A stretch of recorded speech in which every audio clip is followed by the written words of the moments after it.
തിരഞ്ഞെടുപ്പ് ഫലം വരുന്നതിന് മുൻപ് നിരവധി പേർ പന്തയം വെക്കാറുണ്ട്. അത്തരത്തിൽ പന്തയം സ്ഥിരമായി വെക്കുന്ന രണ്ട് സുഹൃത്തുക്കളാണ് എൻ്റെ ഇടതും വലതുമായി നിൽക്കുന്നത്.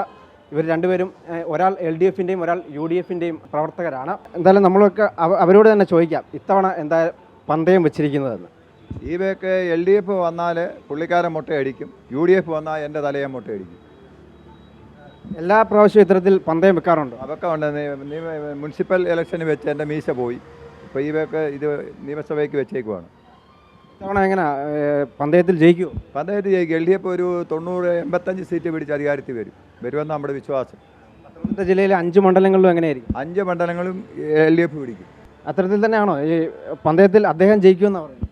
ഒരിക്കലുമില്ല. കാരണം ഈ പ്രാവശ്യം UDFിൻ്റെ തരംഗം തന്നെയാണ്. ഈ ദുർഭരണത്തിനെതിരെ UDF നല്ല കാഴ്ചയാണ് വെച്ചിരിക്കുന്നത്. LDFിൻ്റെ ഭരണം പോണമെന്ന് പറഞ്ഞ് തന്നെ ഈ വിലക്കയറ്റം, അതുപോലെ ജനങ്ങൾ ഈ ഭരണം കൊണ്ട് പൊറുതിമുട്ടി ഈ ഒരു ഭരണമാറ്റം വേണമെന്ന് ജനങ്ങൾ ആഗ്രഹിക്കുന്നു. അത് UDF അതിശക്തമായിട്ട് തിരിച്ചു വരും. 110 സീറ്റ് കിട്ടും.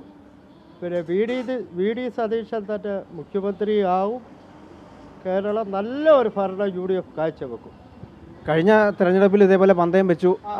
കഴിഞ്ഞ തെരഞ്ഞെടുപ്പിൽ മുനിസിപ്പാലിറ്റിയിൽ പിന്നെ LDF വരുമെന്ന് പുള്ളി പന്തയം വെച്ചു. ഞാൻ UDF അധികാരത്തിൽ വരുമെന്ന് പന്തയം വെച്ചു. ഞാൻ ജയിച്ചു. പുള്ളിയുടെ മീശ നഷ്ടപ്പെട്ടു. ഈ പ്രാവശ്യം പന്തയം തല മുട്ടയടിക്കുകയാണ്. പുള്ളിയും മിക്കവാറും മുട്ടയടിക്കാൻ കൂടുതൽ ചാൻസ് പുള്ളിക്കാണ്. UDF വീണ്ടും അധികാരത്തിൽ വരും. നിങ്ങൾ അടുത്ത സുഹൃത്തുക്കളാണോ? അടുത്ത സുഹൃത്തുക്കൾ. ഏറെ കാലമായിട്ട് ഇങ്ങനെ പന്തയം വെക്കാറുണ്ടോ? പന്തയം വെക്കുന്ന ഇതിൽ രാഷ്ട്രീയപരമായിട്ട് പന്തയം വെക്കുന്ന ഇത് രണ്ടാമത്തെ പ്രാവശ്യമാണ്. അത്രയേ ഉള്ളൂ. ഇത്തവണ അദ്ദേഹം തലമുട്ടയടിക്കേണ്ടി വരും. തീർച്ചയായിട്ടും അതിന് 100% ഉറപ്പാണ്. ഒരിക്കലും ഇല്ല എന്ന് പറഞ്ഞാൽ UDF ചെയ്ത എന്തോ വികസനം ഇവിടെ LDF കൊണ്ടുവന്ന വികസനമല്ലോ. വീണ ജോർജ് ഇവിടെ MLA ആയ പിന്നെ ഇവിടെ ജില്ലാ സ്റ്റേഡിയം, ഇവിടെ തന്നെ മേൽപ്പാലം, എന്തെല്ലാം വികസനങ്ങളാണ് കൊണ്ടുവന്നേക്കുന്നത്. UDF ഭരണകാലത്ത് തറക്കല്ലിട്ടതല്ലാതെ ആ സ്റ്റേഡിയത്തിൻ്റെ പണി തൊട്ടിട്ടില്ലായിരുന്നു. LDF വീണ ജോർജ് വന്നേ പിന്നാണ് ഇതെല്ലാം വന്നത്. ഇവിടെ ചെയ്ത വികസനം അതുപോലത്തെയാണ്. അതുകൊണ്ട് 100% ഈ 5 മണ്ഡലങ്ങളും LDF പിടിക്കും. പക്ഷേ എക്സിറ്റ് പോൾ ഫലങ്ങളൊക്കെ പറയുന്നത് UDFിന് സാധ്യത ഒന്നും ഒരു കാര്യമില്ല. 600 രൂപ പെൻഷനിൽ കിടന്നത് 2500 ഇതുപോലെ ആരാ ചെയ്യുന്നത്?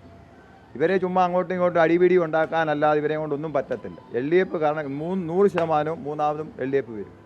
ഒരു മാറ്റവും ഇല്ല. LDF വന്നില്ലെങ്കിൽ എൻ്റെ തലയെ മുട്ടയടിക്കും. ഇരുവരും പത്തനംതിട്ടക്കാരാണ്, അടുത്ത സുഹൃത്തുക്കളാണ്, ബാബുവും ഉണ്ണിയും.